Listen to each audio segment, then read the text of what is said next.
Hola, ¿ven mi pantalla? Buenas. Chicos, ¿ven la pantalla? No. No se ve, doctor. No, doctor, ¿No no, se no ve se bien? No, ve. doctor, no se ve. Oh,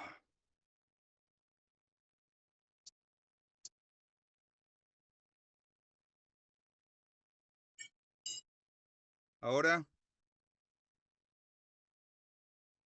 Sí, doctor, está cargando la pantalla. Ahora sí se ve. Doctor.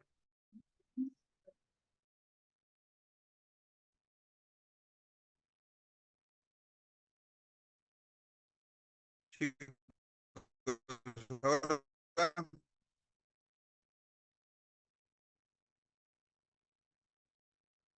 se ve. Doctor, se le escucha entrecortado. Ya.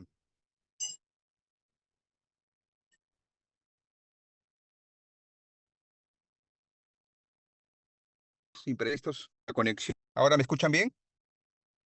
Sí, doctor, ahora sí. Ahora sí. ¿Sí? Ya, miren. Soy el doctor Sánchez, soy médico cardiólogo del Hospital Hipólito Unanue. Tenemos pendientes dos cursillos, el cursillo de la semana anterior y el cursillo de hoy. El de la semana anterior es sobre marcadores cardíacos en el laboratorio clínico y en el siguiente em, em, vamos a hablar sobre este laboratorio de gabinete en cardiología.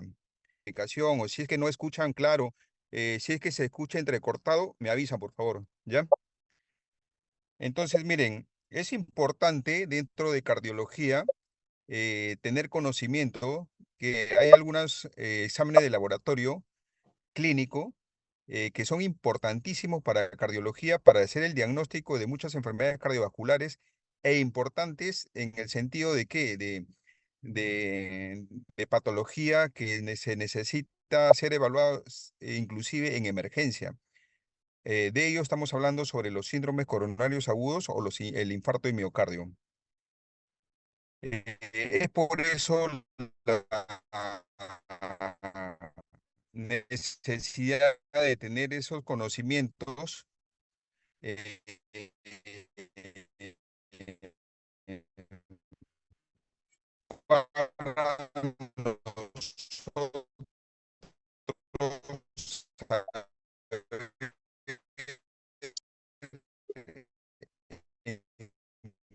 Doctor, qué disculpe, se le está escuchando entrecortado.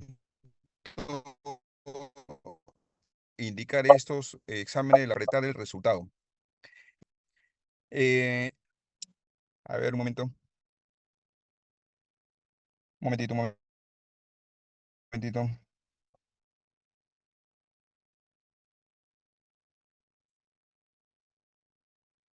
Ya. Mire, lo que pasa es que estoy con el Wi-Fi del celular y estoy en una clínica que prácticamente si estoy en en el consultorio es en el primer piso y señal no hay, ni de datos, ni de Wi-Fi.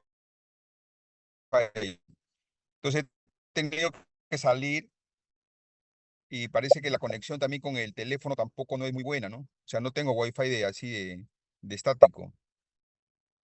Entonces hay una opción, ¿no? O lo trasladamos ahorita todo para partir las 4 de la tarde, ya de mi domicilio me conecto normal, o de lo contrario seguimos ahorita, no hay ningún problema, ¿no? ¿Qué dicen? Doctor, intentemos hacerlo ahora porque a las 4:20 tenemos una clase teórica del curso. Ah, ya, ya pues. Entonces, bueno, ¿y cómo me escuchan ahorita? ¿Normal? Ahora Ahorita sí. sí normal.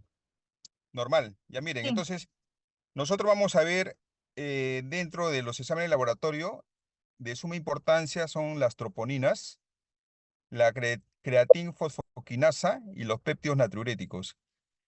Sabemos que hay más otros marcadores también de importancia, pero debido al tiempo no lo vamos a tocar.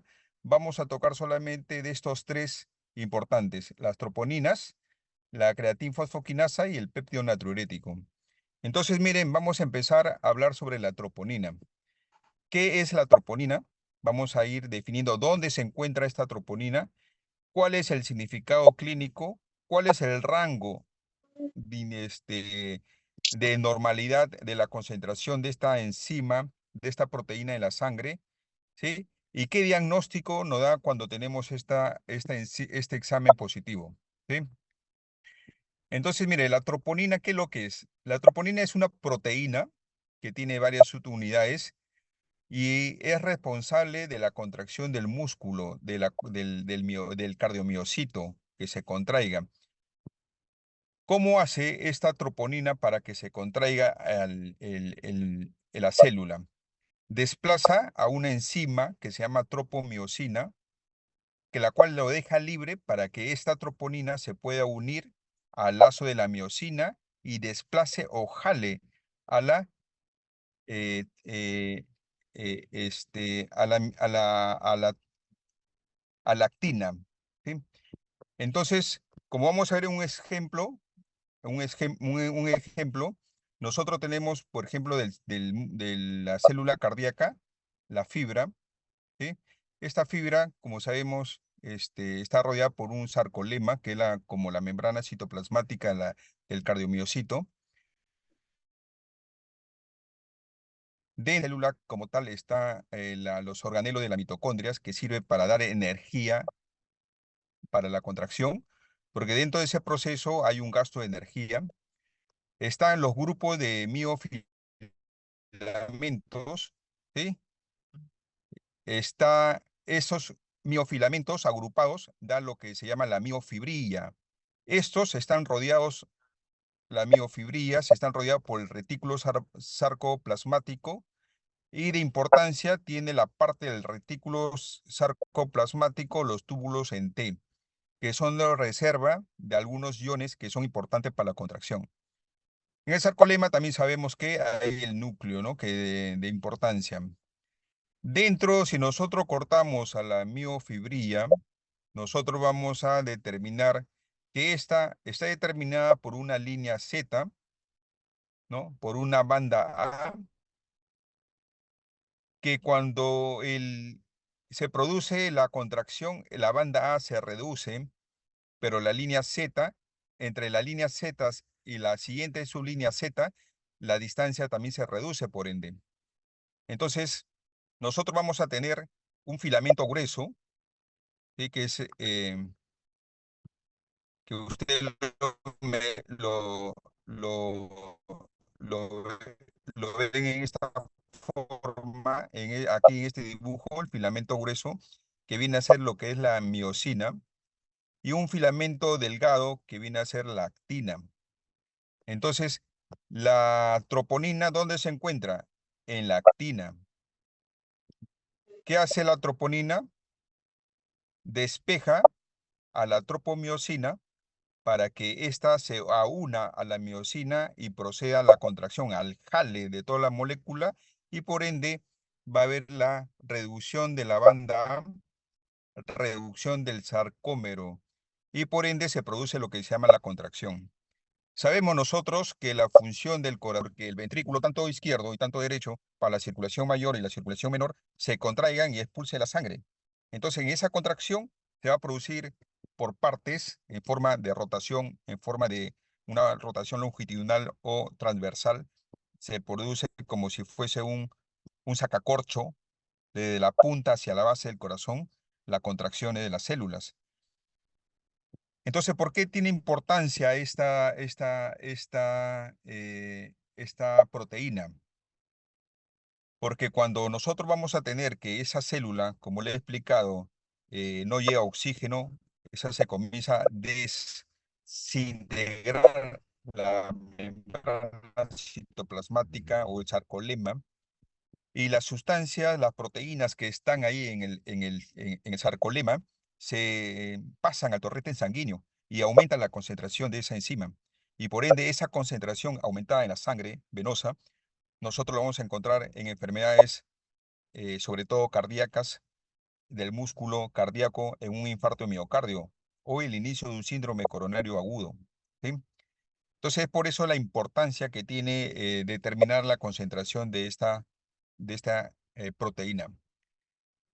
Entonces, mire, nosotros existen varios tipos de proteína en en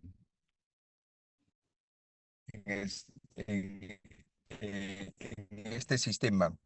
Como ustedes observan acá, nosotros vamos a tener la troponina C y cada uno tiene una función. Y observen que la troponina C juntamente con la troponina T, ¿sí? La troponina C, que es esta parte externa, la troponina I, que es esta, la intermedia, y la troponina T es la que está sujeta a un filamento de la tropomiosina. Entonces, cuando se activa esta con, o- con, con uso de ATP, o sea, de energía, va a dejar libre a un cabezal para que la cabeza de la miosina se pegue hacia una unidad de la miosina y lo jale y se produzca la contracción. Entonces, vamos a tener ese tipo de troponina, la troponina C, que se llama la fijadora de calcio, la troponina T, que es la fijadora de la tropomiosina, y la troponina I, que inhibe la interacción entre la actina y la miosina. La troponina C tiene concentraciones similares en el sistema esquelético, en el músculo esquelético. Es por eso que no tiene mucha importancia para cardiología, pero no así la troponina T y no así la troponina I, que estas sí tienen características específicas que provienen del músculo cardíaco. Entonces se llaman cardioespecíficas, son unas proteínas cardioespecíficas.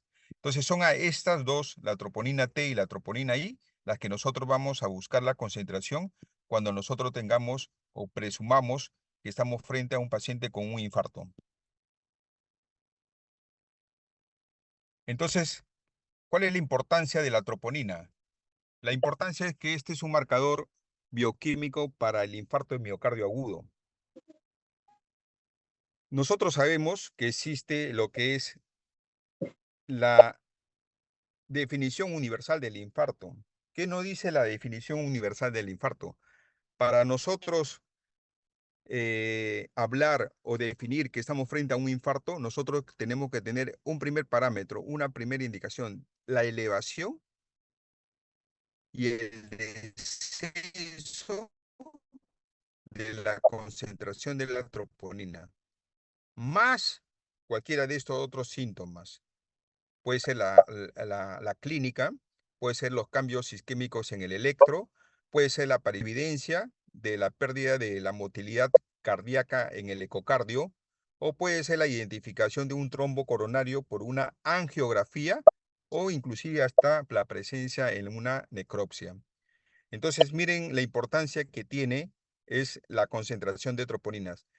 Para yo decir entonces que estoy frente a un infarto, yo debo tener primero que una curva enzimática, una elevación de la troponina.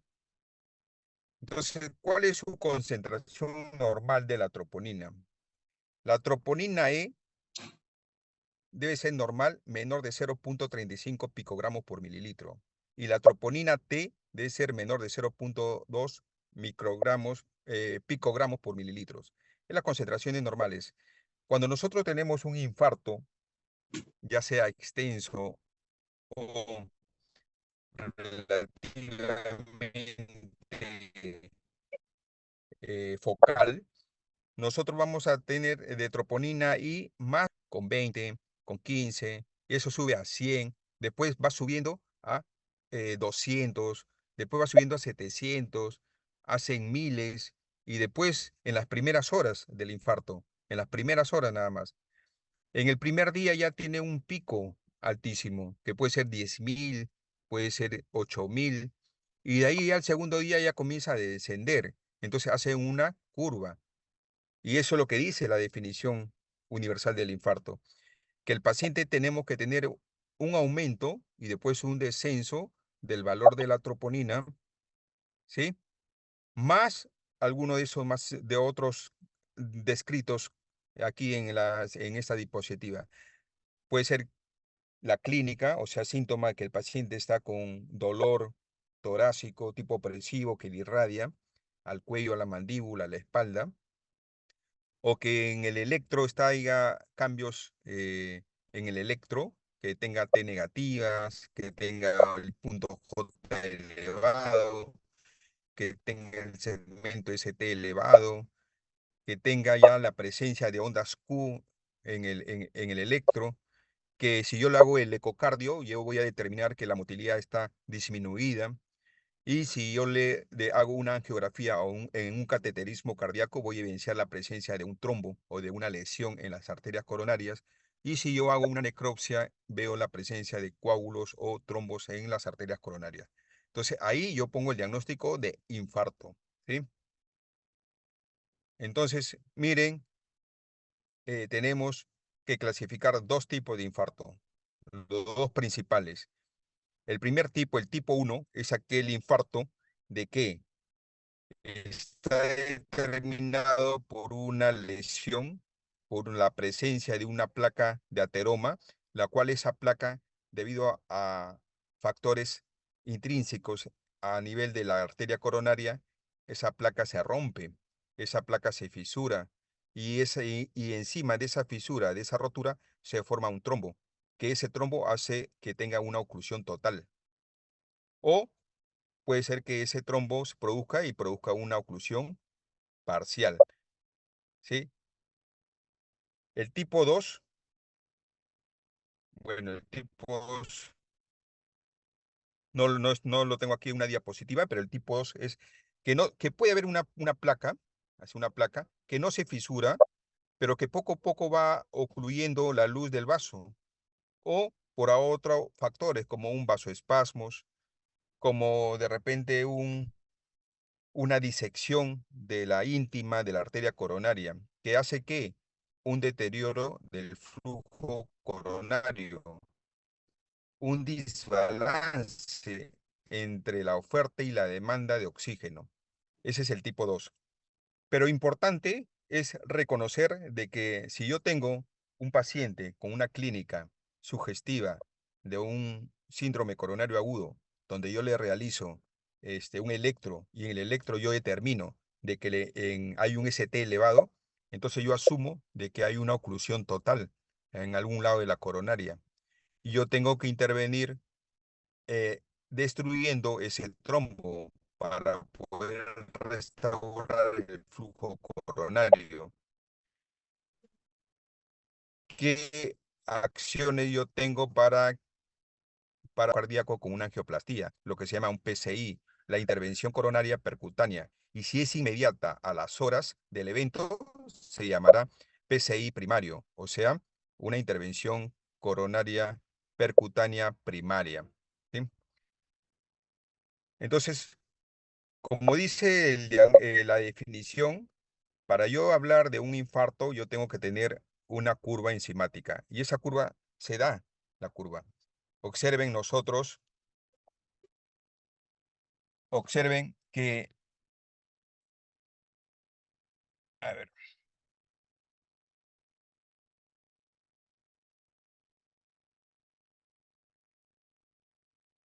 ya. Observen ustedes que el color azul es la mioglobina, es la primera enzima, la primera proteína que una lesión muscular, en una lesión muscular aumenta. Pero esta mioglobina no es típica, característica, como le he mencionado, del músculo cardíaco, sino del músculo esquelético. Entonces, esta mioglobina no tiene importancia clínica para cardiología. Pero sí observen que esa mioglobina es la primera que se eleva en las primeras horas, el primer día, en las 24 horas nada más. Pero sin embargo, si ustedes observan la línea verde, ¿sí? Viene a ser la troponina T. Esta troponina T, como observan, se eleva hasta un pico en las primeras horas del evento, continúa en el primer día elevado y a partir ya del segundo día ya comienza su descenso. Poco a poco va descendiendo hasta la semana o el día 10º, ¿sí? Entonces hace una curva enzimática. De igual manera la troponina I también se eleva en las primeras horas del evento y poco a poco en los siguientes días hasta la semana va descendiendo. Entonces, esto se llama la curva enzimática, ¿sí? La curva enzimática. Más adelante vamos a hablar de la creatina fosfoquinasa, ¿sí? Pero observen que solamente es importante determinar de que las troponinas tienen que hacer, para hablar de infarto, tienen que hacer una curva enzimática. Puede haber patología de que elevan enzimas cardíacas, troponina y OT. Sí, puede haber una falla cardíaca. ¿En dónde más? Puede haber una enfermedad renal, puede haber una arritmia, una cardioversión eléctrica. Sí, puede ver. Pero ¿cuál es la característica? Que ellos no van a hacer así una curva como esta, sino va a ser una elevación pero plana, así curva, un aumento y un descenso, sino va a haber un aumento, pero ese aumento es constante. ¿Ya? Esa es la diferencia entre las otras patologías. Entonces, cuando nosotros estamos frente a un paciente con un probable cuadro coronario, es importante saber en qué momento estamos tomando la muestra de sangre para la concentración de las troponinas. Entonces, hay varios escenarios. Hay escenarios que de repente, pues, recién están iniciándose el evento y le tomamos, tomamos sangre y vemos la concentración de troponina. Y vamos a encontrar que está por abajo de lo normal. O sea, muy temprano le hemos tomado el examen de troponina. O de repente la muestra es demasiado tardía, cuando ya está ya en descenso, ya pasó y el paciente vino con muchas horas de dolor, vino al segundo día o vino al tercer día y dice que todavía tiene ese dolor, pero le tomamos las troponinas y la troponina ya está baja, no están muy altas, pero ya estamos frente a ya hizo una curva el paciente, no lo hemos captado durante haciéndole esa curva. Entonces, eso hay que también tener presente. Entonces, puede ser que nosotros estemos frente a una muestra muy temprana, donde va a salir negativo, a una muestra temprana, que es lo ideal, a una muestra tardía y a una muestra muy tardía, cuando ya la curva está hacia abajo, ¿no? Eso hay que también tener presente. Eso se determina, eso determina viendo la clínica del paciente desde el inicio de la enfermedad. ¿Por qué es importante esto? Porque a veces los pacientes no son muy fidedignos en el tiempo de su enfermedad, Loro. Pero sin embargo, no es hace 2 horas que tiene dolor, sino de repente hace un día tiene dolor. Entonces, si nosotros decimos que hace 2 horas, nosotros de repente vamos a tener presente de que, ya está, la muestra es temprana, es excelente, es ideal, pero ya de repente ya tiene un día, entonces al resultado va a salir como si fuese una muestra muy tardía. Entonces, por eso es importante determinar exactamente si es que la muestra ha sido ideal en el tiempo ideal y adecuado. Pero hay que tener presente también que las troponinas se elevan no solamente en la isquemia aguda, sino en la isquemia crónica. Entonces, por esto, este algoritmo es importante tener conocimiento. Cuando nosotros tenemos valores de troponinas cardíacas elevadas por encima de la línea basal, de la línea del percentil 99, tenemos dos posibilidades. O estamos en un ascenso o descenso de troponinas, o el valor de la troponina es estable, como le indiqué durante la curva. Si el ascenso y descenso de troponina se evidencia, hay dos posibles. Estoy frente a una isquemia aguda o no hay isquemia aguda. De repente es un daño miocárdico agudo, nada más.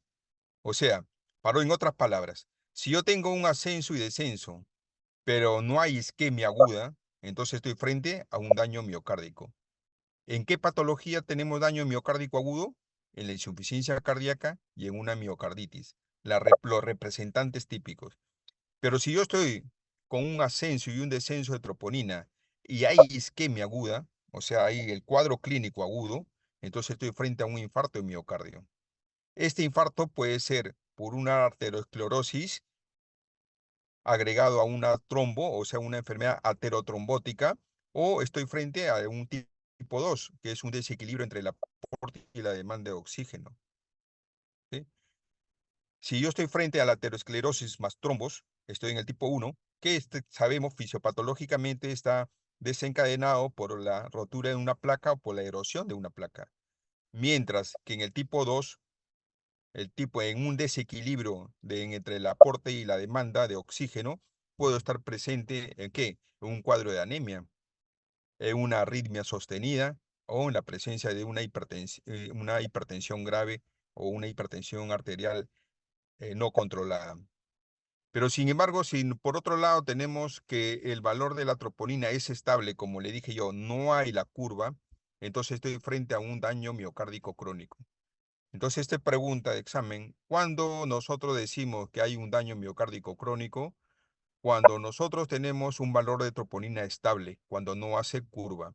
Y cuando nosotros tenemos un daño miocárdico agudo, cuando hay una curva, hay un ascenso y un descenso, pero no tenemos clínica de isquemia. ¿Cuándo es un daño miocárdico crónico? Por ejemplo, una cardiopatía estructural, una valvulopatía, una estenosis aórtica o una enfermedad renal crónica. Ejemplos típicos. Entonces, de examen, cuando nosotros estamos frente a una enfermedad, ¿cómo es la concentración de troponinas en una enfermedad renal crónica? Sí, puede haber una elevación, pero no hay una curva, no hay un ascenso ni un descenso. El valor de la troponina es estable, ¿sí?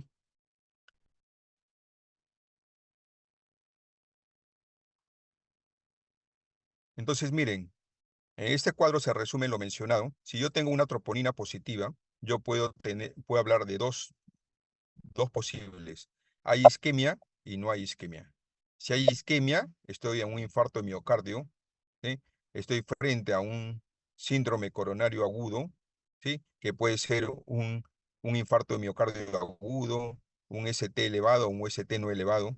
Y si no hay un síndrome coronario agudo, yo puedo estar frente a una enfermedad coronaria o a una enfermedad no coronaria.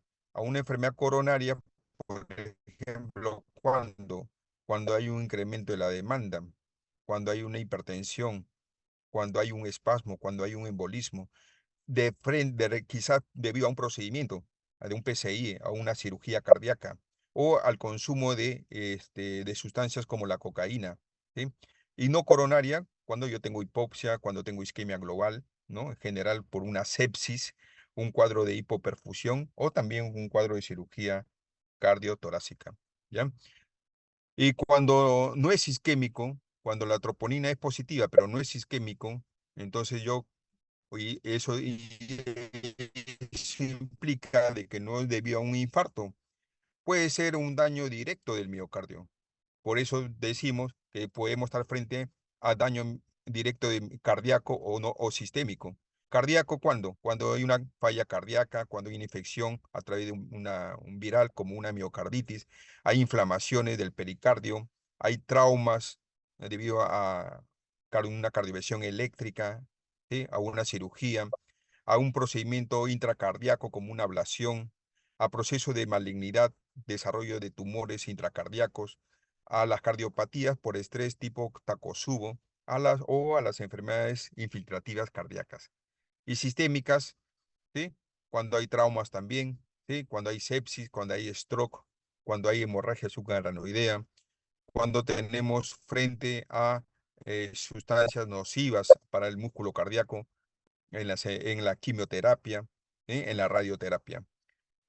Entonces, eso es la referente a la troponina.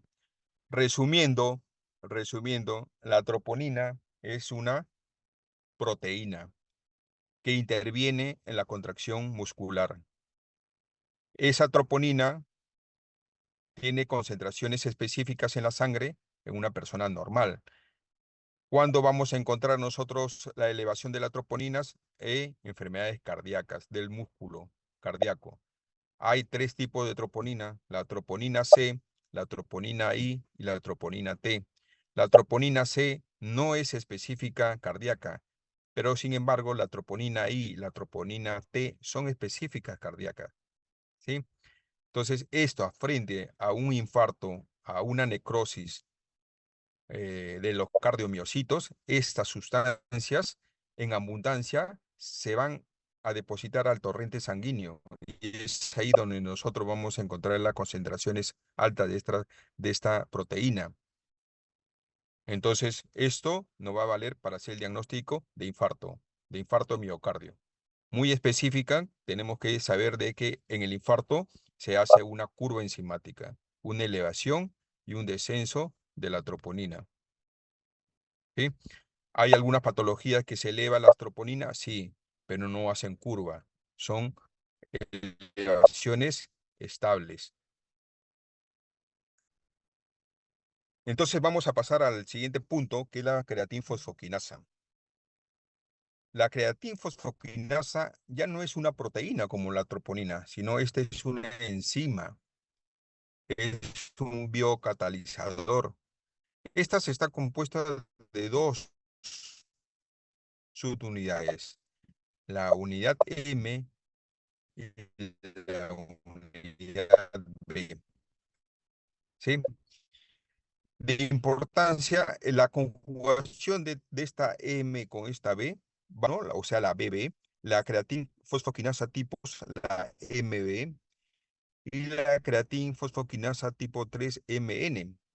La que tiene importancia clínica para cardiología es solamente la 2, la creatinfosfoquinasa tipo 2MB. Cuando hay un trastorno del músculo cardíaco, ya sea en un infarto, nosotros determinamos la troponina, la CPK total, o sea, la creatinfosfoquinasa total y su subunidad, la MB, que son de importancia clínica para cardiología. Estas enzimas juegan un papel importante en donde, en la patología coronaria, o sea, en el infarto. No son muy sensibles como las troponinas, pero también tienen una importancia clínica. En algunos centros donde no podemos nosotros hacer el dosaje de la troponina por X motivos, quizás esta enzima, la concentración de esta enzima nos puede ayudar a hacer el diagnóstico. Entonces nosotros vamos a tener la subunidad BB. Esta se encuentra generalmente en el tejido cerebral y en los pulmones. Esta no tiene importancia para cardiología. La MM, que se encuentra en el músculo estriado esquelético, por ende tampoco no tiene mucha importancia en cardiología, pero la subunidad MB sí se encuentra exclusivamente y principalmente en el tejido cardíaco. ¿Y cómo sale esta enzima? ¿De dónde proviene esta enzima? Nosotros sabemos de que en la célula del cardiomiocito, en la mitocondria, se producen ciertas reacciones bioquímicas para generar oxígeno. Cuando hay oxígeno, la glucosa entra al ciclo de Krebs y va a formar ¿qué? Piruvato, ¿no? Con sus productos residuales, que es oxígeno. Y en ese transcurso, toda esa cadena del ciclo de Krebs, ¿qué es lo que va a producir? ATP, o sea, energía. Eso se hace en la mitocondria, ¿no?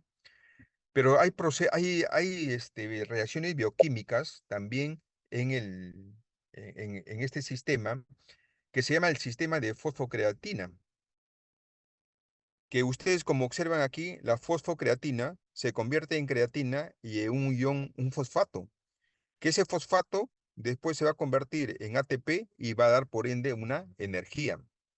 Nosotros sabemos también que hay otro sistema como es el glucógeno, que se va a formar en el ciclo de Krebs su componente residual como ácido láctico, y que en ese procedimiento se va a desarrollar la formación de ATP. Y también sabemos de que la glucosa, los aminoácidos, los ácidos grasos, conjuntamente con esas reacciones, conjuntamente con oxígeno, va a producir CO2 más oxígeno más urea. De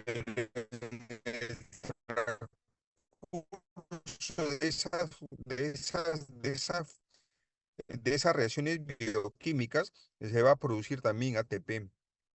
Entonces, fosfoquinasa es en la primera, en la que a través de la creatinfosfoquinasa se transforma en creatina con un grupo de fosfato, liberando energía, haciendo de que el ADP más un grupo de fosfato que salió de esta reacción bioquímica se forma ATP.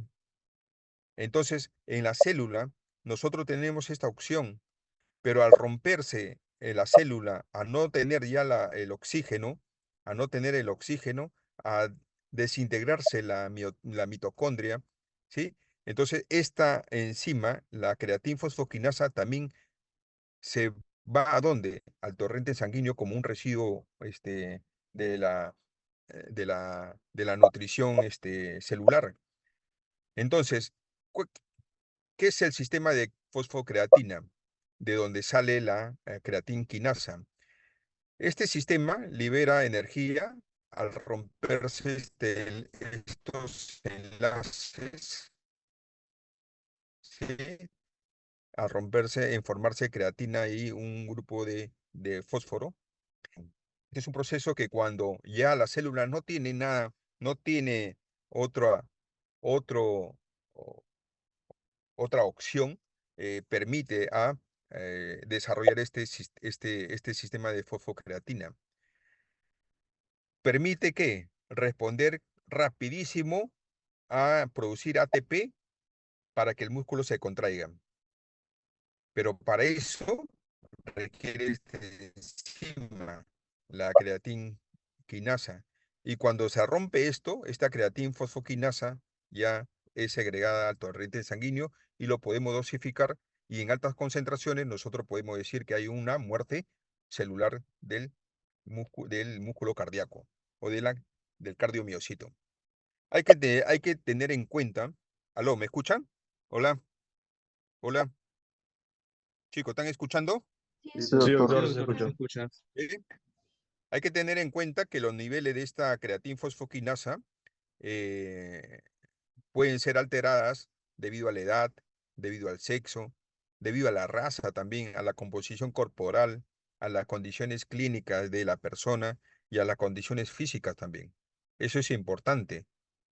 Diferente va a ser una persona para poder tener el criterio clínico, una persona de peso delgada y una persona obesa, o un hombre y un varón, perdón, una mujer o un varón, ¿sí? Hay que tener eh, eh, presente eso. Y la raza, diferente la raza blanca, diferente la raza mestiza y diferente la raza negra, ¿sí? O la raza cobriza también, ¿no? Entonces, es importante tener estos conocimientos para poder nosotros más adelante discernir en el resultado de esta concentración de esta enzima.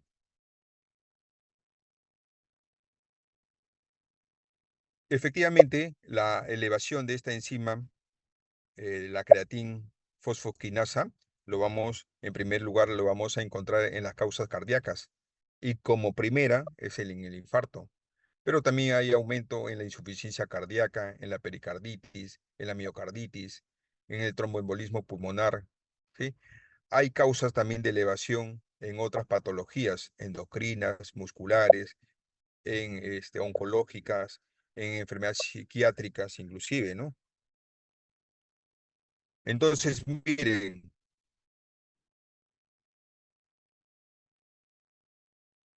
si nosotros observamos que la creatinfosfoquinasa, la subunidad MB, tiene origen, definitivamente origen netamente cardíaco y hace una curva, ¿sí? Las primeras horas se eleva para que después en el siguiente día nuevamente esa descienda, ¿sí? En cambio, observen la creatinfosfoquinasa de la subunidad MB en el músculo esquelético. Se eleva y se mantiene en el tiempo. Un momentito, muchachos, un ratito, ¿bien? Aimet, hola, dime. Aimet, sí, sí. ¿Cuándo? Sí, cardio, hay 24 horas.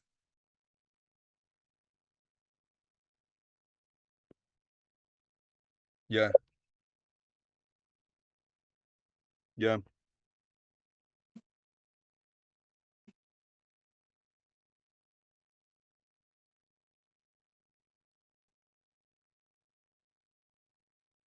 Ya mándame la interconsulta por emergencia nada más. Está hospitalizado, supongo, ¿no?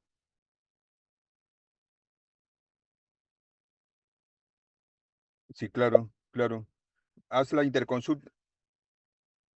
Mándame la interconsulta. Sí, mándame la interconsulta al WhatsApp y ya yo le mando con el cardiólogo de turno. Para que sea más rápido. ¿Ya? Ya listo. Chao, chao. Ya, chicos. Entonces, miren.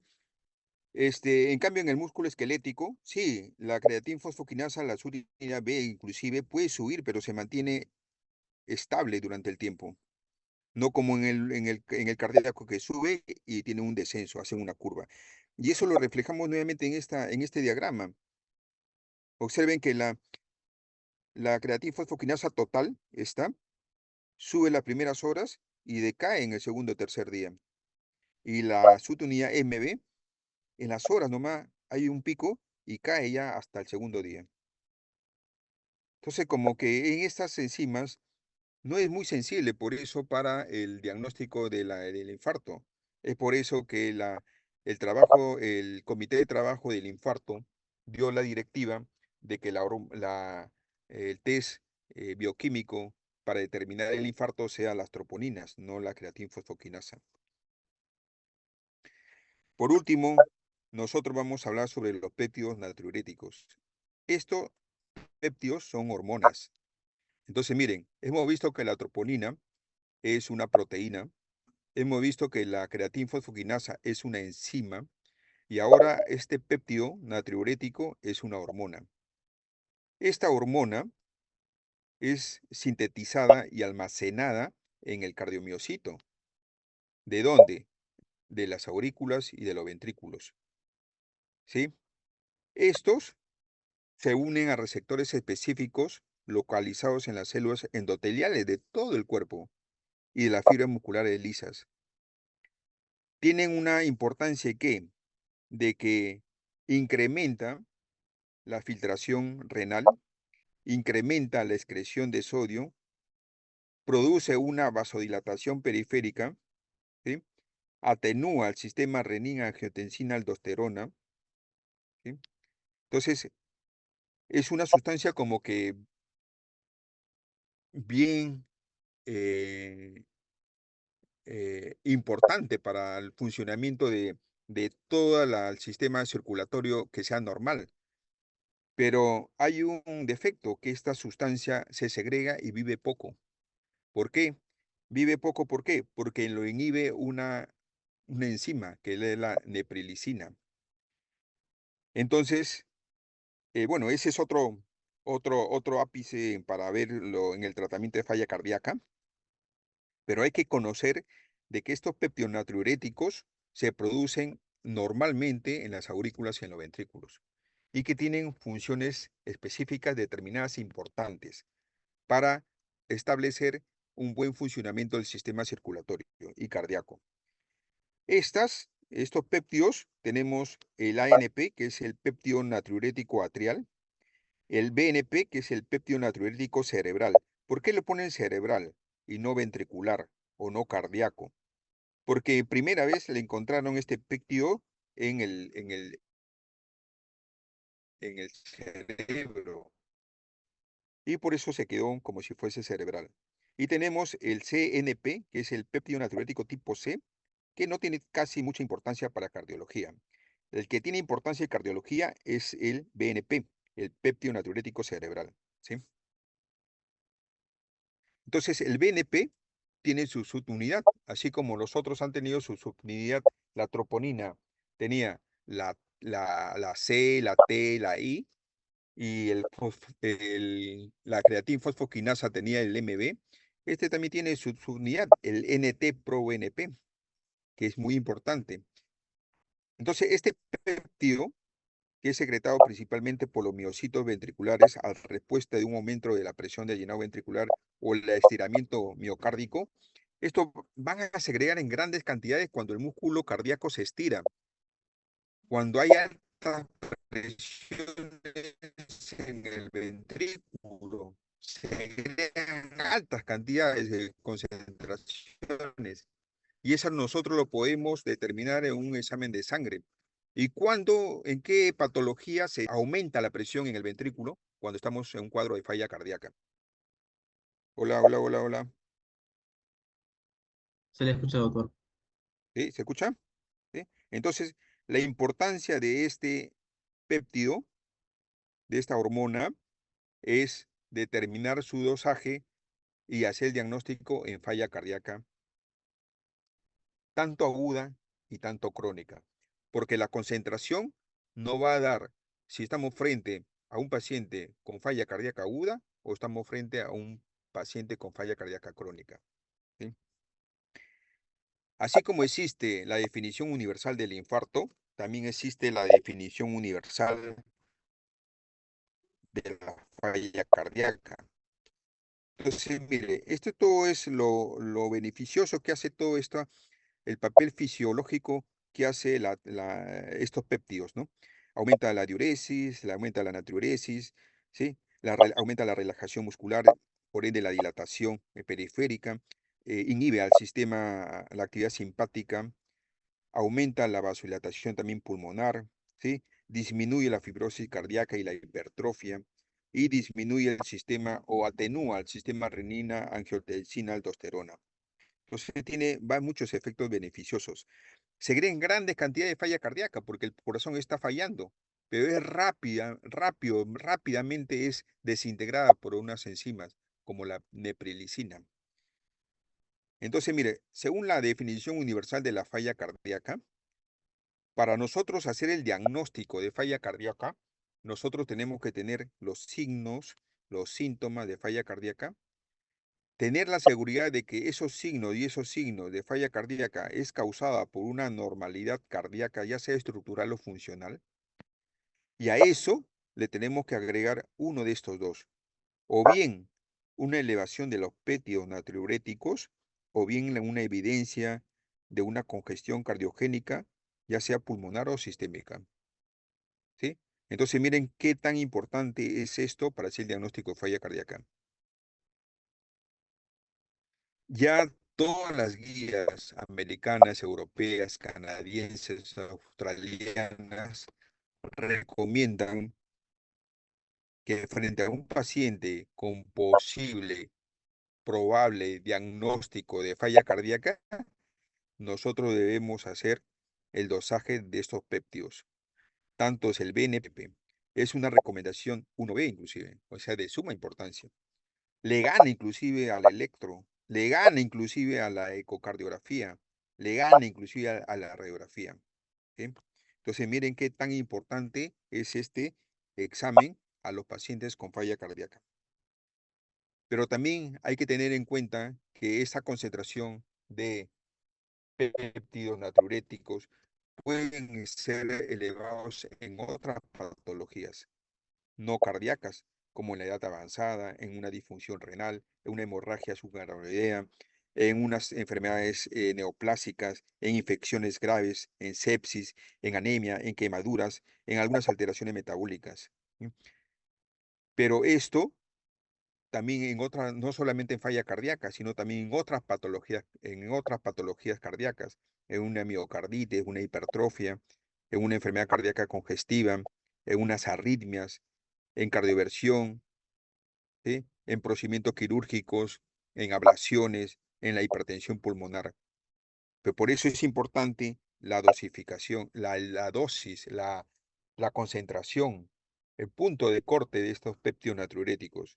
Entonces, miren, es importante nosotros saber de que para hacer el diagnóstico de falla cardíaca, nosotros tenemos que tener presente de que hay una anomalía ya sea estructural o ya sea funcional del corazón. Junto con eso, y más agregado, la dosis altas de peptionatriuréticos, nosotros ya tenemos el diagnóstico de falla cardíaca. ¿Y qué alteraciones estructurales tenemos que tener para tener en cuenta la relación de los peptionatriuréticos para el diagnóstico de falla cardíaca? Que el índice de masa del ventrículo izquierdo sea elevado, pues, ¿no? Que el grosor relativo de la pared del ventrículo izquierdo también esté elevado. ¿Cuáles son los parámetros normales? A estos son, ¿no? Tanto para varones y tanto para mujeres. Que el índice de volumen de la aurícula izquierda también. O sea, el volumen de la aurícula izquierda, el área de la aurícula izquierda, los diámetros de la aurícula izquierda también, ¿no? La onda E y la onda E', la relación ellas en reposo tiene que ser mayor de 9. Esto se saca en todos estos parámetros se saca en el ecocardio. Y conjuntamente con ellos, nosotros vamos a tener la concentración del péptido natriurético. ¿Sí? Si el paciente está en ritmo sinusal, mayor de 125 picogramos, ya es sugestivo de falla cardíaca. Pero si el paciente está en fibrilación auricular, tiene que estar mayor de 365 picogramos por mililitro.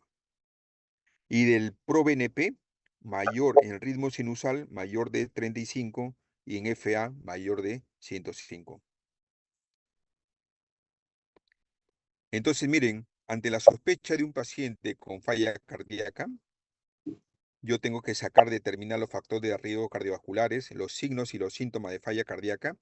Le hago inmediatamente un electro para ver si es que el electro tiene alguna alteración estructural. Si tiene todo esto, tiene factores de riesgo, tiene signos y síntomas de falla cardíaca y hay un electro anormal, entonces inmediatamente le mando un péptido natriurético. Si el péptido natriurético es más de 125, el NT-proBNP o el BNP mayor de 35, si es así, definitivamente yo para determinar la falla cardíaca y saber que la falla cardíaca lo tengo que clasificar según la FEBI, le hago un ecocardio y voy a confirmar la presencia de la falla cardíaca y lo voy a discriminar o clasificar esta falla cardíaca según la FEBI, con FEBI reducida, con FEBI intermedia y con FEBI normal. Pero sin embargo, si yo no tengo estos exámenes alterados, no tengo estos exámenes alterados, yo voy a decir que es menos probable de que estoy frente a un paciente con falla cardíaca y que tengo que considerar otro diagnóstico. Y de igual manera, si yo tengo alterados los péptidos, le hago el ecocardio y en el ecocardio yo no encuentro anormalidades en el ecocardio, entonces yo puedo discernir y decir que estoy inclusive un paciente con menos probable que sea falla cardíaca. ¿Por qué? Porque el paciente tiene que tener esto. Bien dice la definición universal, tiene que tener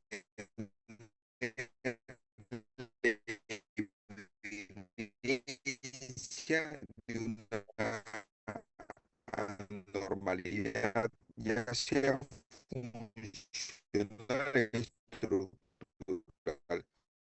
¿Y eso dónde lo vamos a ver? En el eco. Sobre. Entonces,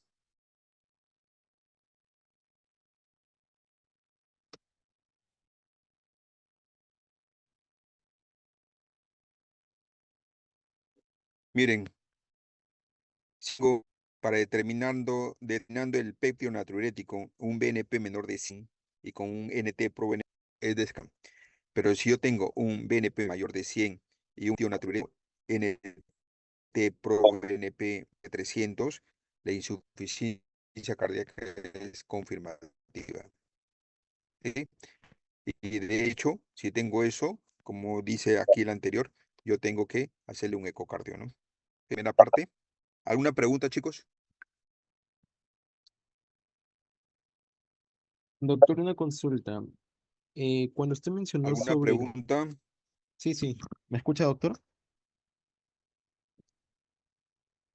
Doctor, ¿me puede escuchar?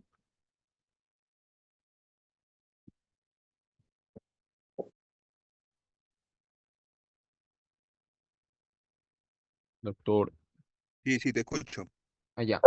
Ya, en un momento cuando habló sobre la troponina, mencionó sobre la troponina cuando está elevado sobre el percentil 99, Ajá, pero es una eh, troponina estable a lo que se refería de un daño de miocardio crónico, ¿verdad? así es. Eh, ¿Cuánto tendría que oscilar, digamos, la variación para no ser considerada una troponina inestable? Porque no creo que todo el tiempo esté en un valor fijo, imagino yo. Ah, no. No, no, no, no, no es así. A ver, miren, ¿qué dice la experiencia clínica, no? La experiencia que nosotros vemos con los pacientes, ¿no? Generalmente, por ejemplo, en una enfermedad renal crónica, por ejemplo, ¿no? Donde puede haber daño miocárdico crónico, ¿no? Se eleva la troponina, pero no se va a elevar pues a 1000, a 2000, a 3000, a 10.000. Se eleva pues, ¿qué te digo? 15, 20 y se mantiene ahí. 15, 20, 18, 21, 17, se mantiene ahí. O sea, no, la elevación no es considerable como se observa en el infarto. Si nosotros observamos a la dosis estándar es 0 punto y tanto, 0.3, 0.2 de troponinas. Pero cuando hay daño miocárdico se eleva, sí, efectivamente. Si tú lo comparas con 0.3 o con 0. Es alto, ¿no? Pero compáralo tú con 1000, es mucho más alto. Entonces, cuando es infarto, se eleva bastante. Pero es una curva altísima. Pero en los crónicos, sí se eleva, pero se eleva estable todos los días, casi la misma medición, pero alto, por supuesto, ¿no? 15, 20, 25, 30, y ahí nomás se queda. No hacen más de 1000, eso hacen en los agudos, en los pacientes agudos, pero que son netamente cardíacos. Y Ya, eso de los crónicos siempre va a estar elevado. Tú haces un estudio de investigación a todos los pacientes que, por ejemplo, están en hemodiálisis y todos los días que vienen a hemodiálisis le sacas una dosis de troponina y va a estar elevado, va a estar 15, 20, 25, todos los días, todo, de por vida, siempre. Entonces, pero no hacen una elevación tremenda ni hacen una elevación y un descenso, porque la definición es clara en el infarto, tiene que haber una elevación y un descenso. No sé si estoy claro. sí, doctor, esa era mi pregunta. Y Ujú. otro así, sobre terminología, cuando habló sobre los criterios para infarto de miocardio, ¿ahí englobaba tanto infarto de miocardio agudo y también crónico o solamente agudo? A ver, el infarto miocárdico crónico no existe, Ah, existe no. lo que es angina estable. No he O- hablado nada de angina estable, ni de angina inestable inclusive, es solamente netamente infarto. Y los infartos los clasificamos en 5 grupos, en 5 tipos. El tipo 1, debido a una presencia de una placa de ateroma que se ha fisurado, se ha roto y ha formado un trombo. Y no hay pase de sangre, no hay irrigación coronaria. En el tipo 2 hay un desbalance nada más entre la oferta y la demanda. Y ese desbalance puede ser que haya la presencia de una placa, pero que la placa está estable, no se ha roto, no se ha formado un trombo, pero hay una placa que está ocluyendo de repente. O de repente el paciente está con un problema de anemia, que también hay un desbalance ahí entre la demanda y la oferta. O el paciente tiene vasoespasmos, o el paciente tiene un puente intramiocárdico, o sea, la coronaria se mete al músculo y después nuevamente sale, porque sabemos que las coronarias son epicárdicas por encima del corazón, ¿no? Entonces, cuando hablamos de infarto es un cuadro agudo, no es crónico, ¿no? Ya, doctor, gracias. Quería que me resuelva eso. Ujú. Gracias. ¿Hay otra pregunta o no?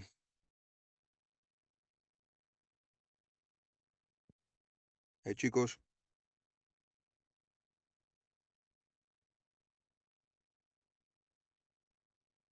hola. No, doctor, todo claro. Ya vamos a hacer rápidamente, vamos a hacer los procedimientos de gabinete.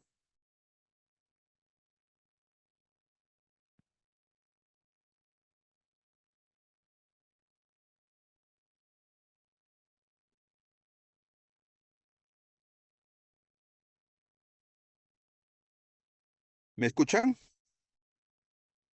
Sí, doctor. Hola. Sí, ya mire, la primera parte sí demasiado he hablado. Vamos a hacerlo más rápido ahora. Ya es la una ya prácticamente. El laboratorio de cardiología. El laboratorio de cardiología se refiere al gabinete. Existe un gabinete, existe una parte de la cardiología donde nosotros ofrecemos al paciente o realizamos al paciente determinados procedimientos. Este sí es que debe decir procedimientos en cardiología. Un procedimiento importante es la ecocardiografía, que vamos a tener un cursillo, creo que es el último cursillo de ecocardiografía, más adelante, separado. Pero en el gabinete de cardiografía también nosotros podemos hacer estos procedimientos. El primero es el mapa, que es este. ¿Qué es el mapa? Es el Doctor, no monitoreo. está compartiendo pantalla. ¿No he compartido pantalla? No, A ver, no se ve el dispositivo. a ver un momento.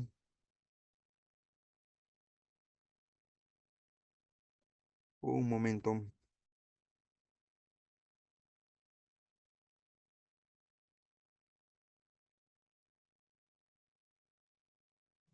Ahora, Sí, doctor, ahora sí. ahora sí. Sí, doctor, ahora sí se ve. Ya, ya miren, entonces tenemos en cardiología, el gabinete de cardiología, donde nosotros vamos a ofrecer estos tres principales, cuatro son, como le decía, procedimientos. El mapeo, la prueba de esfuerzo o la ergometría y el holter. Y a eso agregamos la ecocardiografía. Pero ahora no vamos a hablar de ecocardiografía, porque eso le voy a hablar en un cursillo separado, único. Ahora le voy a hablar de estos tres principales, el mapeo, la ergometría y el holter. ¿Sí? Entonces vamos a iniciar con la prueba de esfuerzo, que es la ergometría.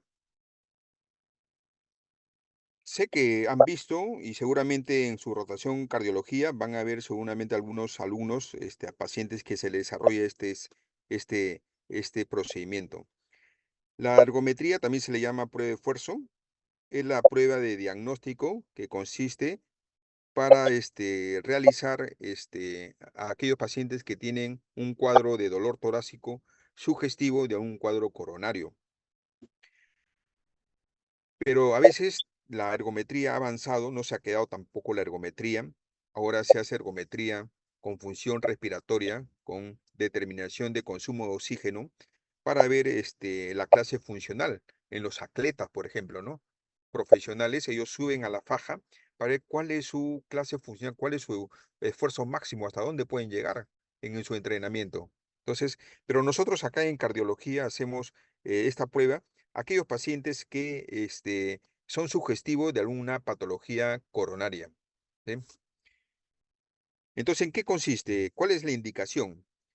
Nosotros indicamos la prueba de esfuerzo para determinar enfermedades de las arterias coronarias, para determinar problemas del ritmo cardíaco, aquellos pacientes que tienen extrasístoles ventriculares en reposo y de repente lo llevamos a la faja y durante el esfuerzo físico esas extrasístoles desaparecen.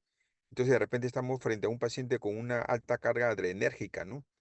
Para nosotros guiar algún tratamiento en los trastornos cardíacos para ver el seguimiento, para ver si es que el paciente, por ejemplo, con falla cardíaca, le damos tratamiento y clínicamente está yendo bien, le podemos subir a la faja para ver ya su clase funcional, cómo ha desarrollado, cómo va su evolución de su clase funcional, si estamos yendo bien con el tratamiento o no.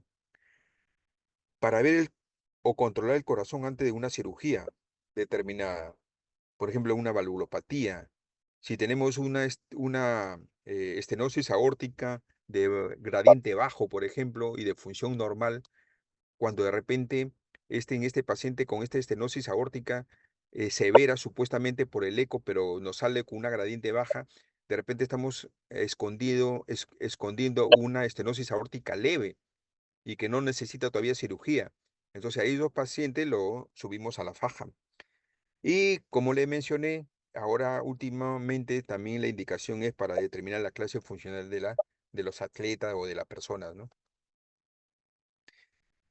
Entonces, ¿cuál es el método? Para eso tenemos que tener un equipamiento específico, un área específica, tenemos que tener personal calificado, la enfermera, la técnica, tenemos que preparar al paciente para esta prueba, ¿sí? eh, Al paciente, si nosotros queremos el diagnóstico de una enfermedad coronaria, el paciente no tiene que estar con un beta bloqueado, o sea, que no tiene que tomar bisoprolol, atenolol, carvedilol, no tiene que tomar ningún antiarrítmico para hacer una buena prueba, ¿sí? Explicarle al paciente en qué consiste la prueba, porque no todos han subido a una faja. Entonces, a veces al inicio los pacientes no agarran el ritmo de la faja, así sea lenta la faja, no agarran por más que quieran. Y si son personas mayores, peor todavía, ¿no? Entonces, es una prueba segura realmente. Pero ¿segura en qué sentido? Que es una prueba, es un procedimiento no invasivo, pero también tiene sus riesgos. Es por eso que en un gabinete de ergometría tenemos un coche de paro, un cardiodefibrilador presente, porque asuman ustedes de que de repente estamos haciendo la prueba, un paciente coronario, y en el alto esfuerzo se rompe la placa y se tapa y hace un ST elevado inmediatamente. Tenemos que reanimarlo.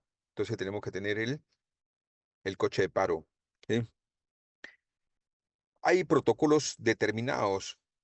Hay el BRUS, el BRUS modificado, que es lo más común que se hace en cardiología. ¿Sí? El protocolo lo elige el médico que va a hacer el procedimiento, revisando la historia, revisando no el médico que indica, porque el médico que indica lo indica en consultorio, le indica ya hágase una prueba de esfuerzo, pero ya es el médico el que va a realizar ese procedimiento, es el que revisa nuevamente la historia previo, ese mismo día, previo al procedimiento, y determina qué protocolo va a usar. Y determina qué parámetro va a evaluar. Y por ende, él va a determinar los resultados de esa prueba de esfuerzo y lo va a describir en un informe. Entonces, miren, en la prueba de esfuerzo nosotros tenemos que tener esta faja. Esta faja está rodeada por un cinturón metálico, una asadera, que el paciente, si no puede ir agarrado en esta asadera, ¿sí? Eh, este paciente está conectado con unos electrodos, con 2 electrodos en el tórax. Esto puede ser con un cable conectado al propio ergómetro o de lo contrario vía Wi-Fi, en este caso Wi-Fi. Y en la pantalla se va a determinar electrocardiográficamente la secuencia del trazado del electro durante el esfuerzo físico. Entonces, el médico que está haciendo el examen va a determinar paso por paso cuáles son los cambios durante el esfuerzo físico. Según cada protocolo, tiene un tiempo determinado. Por ejemplo, el Bruce, por cada etapa, tiene 3 minutos. Y después de otros 3 minutos, vamos aumentando la velocidad y vamos aumentando la pendiente. Y vamos observando cómo va respondiendo ese corazón a través de su electrocardiografía en la pantalla. En ese momento se mide la frecuencia cardíaca, al cambio de etapa se mide la frecuencia cardíaca, la presión arterial. La frecuencia cardíaca tiene que ir en aumento. La presión arterial también tiene que ir en aumento. Hay patologías de que a pesar de que están en esfuerzo físico, la frecuencia cardíaca no aumenta. Entonces estamos en una asicronía, una incompetencia cronotrópica. En la sala de ergometría debe haber una camilla para, en caso de una emergencia, colocar al paciente y debemos tener un coche de paro. ¿Sí? Entonces, esto de aquí, la foto, es de nuestro ergómetro. Tenemos en el servicio la faja así abierta con un equipo que está conectado a una pantalla pequeña donde se monitoriza la presión arterial. Pero la prueba de esfuerzo no necesariamente puede ser de faja, sin fin, sino también puede ser de bicicleta. ¿Sí? El, el equipo de registro debe contar con los electrodes completos, 12 es lo mínimo, ¿sí? Tanto para adultos y tanto para pacientes pediátricos. La toma de la presión debe ser aeróbica, de tipo anaeroide. O sea, no necesitamos una presión de pulso tipo digital, eso no va con el ergómetro. ¿Sí? El brazalete que tiene que ser de la medida adecuada. ¿Sí? No un brazalete pequeño con un brazo grueso, o no un brazalete enorme que está colgando con un brazo pequeño. ¿Sí? El registro tiene que ser en tiempo real. La observación de la pantalla del trazado electrocardiográfico tiene que ser en tiempo real y continuo. No debe haber momentos que desaparezca. Tiene que ser continuo. Si hay un momento que se pierde la señal o el trazado, entonces se hace como si fuese un procedimiento frustro. Entonces lo retiramos porque no vamos a poder analizar bien. Lo retiramos y lo reprogramamos, ¿no? Hay muchos equipos de ergometría con software diferentes, con diferentes programas de ergometría y diferentes programas, ¿no? Como le mencioné, en la sala de ergometría debe haber una camilla para casos que posibles complicaciones y por ende debe haber un coche de paro, ¿no? Debe estar la presencia de la enfermera, es importante, y de una técnica, ¿no? En caso de alguna complicación. La enfermera se dedica a monitorizar la presión arterial en cada paso en cada fase, en cada etapa, ¿no? ¿Hay contraindicaciones para este procedimiento? Sí, efectivamente. Hay muchos cardiólogos que el paciente viene, le dan la cita para ergometría y resulta que el paciente, por ejemplo, tiene un problema de rodilla, no puede correr. Cuando llega el momento de hacer el procedimiento, él ni sabe de que le van a hacer la ergometría, no sabe de qué se trata, pero llega porque el médico le dijo, te van a hacer la ergometría. Él no sabe qué significa ergometría. Se va, saca su cita, llega el momento, le dicen tienes que venir con tu buzo, tienes que venir con tu zapatilla. Él dice, ¿por qué será? No sé. Llega el momento, mire, ¿sabes qué? Va a hacer esto, va a correr acá. No, doctor, yo no puedo correr porque estoy con la rodilla. Imposible que corra porque tengo una artrosis. ¿Me entiende? O el paciente de repente, ha habido casos que le mandan una ergometría a pacientes que son amputados de una pierna, que son minusválidos, inclusive. Entonces, eso hay que tener en consideraciones. Pero aparte de eso, hay contraindicaciones, sí. Hay contraindicaciones absolutas y contraindicaciones relativas. Si el paciente tiene un infarto de miocardio con menos de 3 días, imposible hacerle una prueba de esfuerzo, ¿sí? Si el paciente tiene una angina inestable que no está estabilizada, a pesar de la medicación, no le puede hacer una prueba de esfuerzo. Si el paciente tiene arritmias cardíacas que no se pueden controlar, no le puede hacer una prueba de esfuerzo. Si el paciente está en una falla cardíaca aguda, descompensada, no lo puedo llevar yo a una faja. Si el paciente tiene una pericarditis o un tromboembolismo pulmonar, no le puedo hacer una prueba de esfuerzo. Si tiene una disección de aorta, tampoco, porque tiene una aorta pues prácticamente cerrada. Si el paciente tiene una incapacidad física o el paciente es un paciente psiquiátrico que no va a entender de qué se trata esta prueba y no va a responder, entonces no le puedo hacer. Entonces hay contraindicaciones. Esas son las absolutas y acá tenemos las relativas. Estenosis aórtica valvular moderada, alguna anormalidad electrolítica. Y relativas, ¿cómo? ¿Y a esta relativa lo puedo hacer? Sí, pero hay que ver el riesgo y el beneficio. ¿Cuál es el riesgo de hacerle este examen y cuál es el beneficio que vamos a obtener si es que a pesar de su riesgo voy a obtener? Hay protocolos, el Bruce modificado, el Gardner, el Balki, el Nauto. El Nauto sobre todo para las personas mucho mayores de edad, más de 80 años, 85, ¿no? Que son periodos o etapas de 2 minutos. La velocidad aumenta con menor intensidad, la pendiente es diferente, el tiempo de procedimiento es menos, ¿no? Entonces, los protocolos nosotros los vamos a determinar también para valorar la parte diagnóstica, para valorar la parte pronóstica y también para valorar la parte funcional o la parte terapéutica, ¿no? Depende de esos 4 factores, nosotros vamos a determinar qué protocolo vamos a hacer. Y durante la evaluación, durante el examen, ¿qué miramos? ¿Qué observamos? Vamos a observar los parámetros electrocardiográficos en el trazado. ¿Cómo está ese ST? Si permanece isoeléctrico, si hay una depresión o hay una elevación, si aparecen las arritmias o desaparecen las arritmias o algún otro trastorno de la conducción. Los parámetros hemodinámicos, nosotros vamos a ver cómo la frecuencia cardíaca aumenta en el transcurso del esfuerzo físico. Tiene sus parámetros ahí. Y igualmente la presión arterial. Vemos ese producto que sale el resultado de la frecuencia cardíaca por la presión arterial, que también debe estar determinado con la edad del paciente.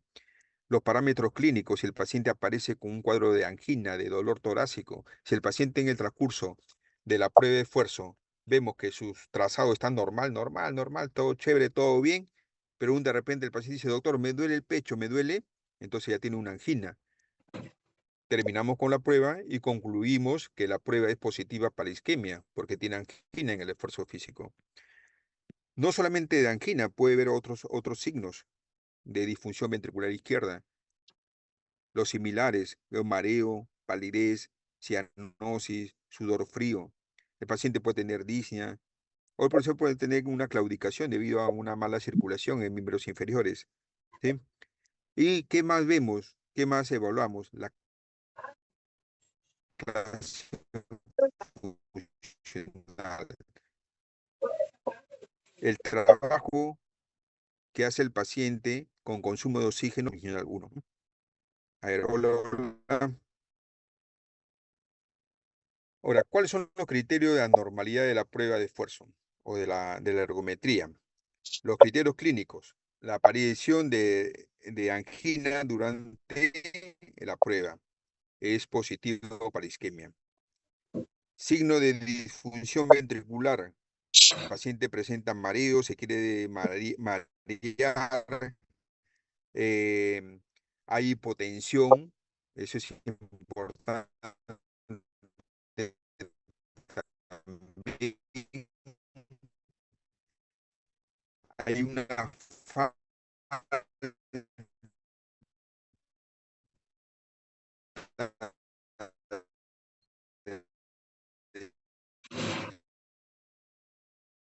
la progresión de la presión arterial. La presión arterial se queda 130/70, pasa a la siguiente fase.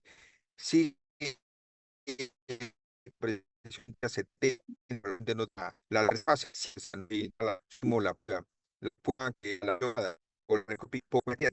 entonces son criterios clínicos que nosotros evaluamos durante la prueba. Y otro criterio electrocardiográfico, como le digo, el descenso del punto J.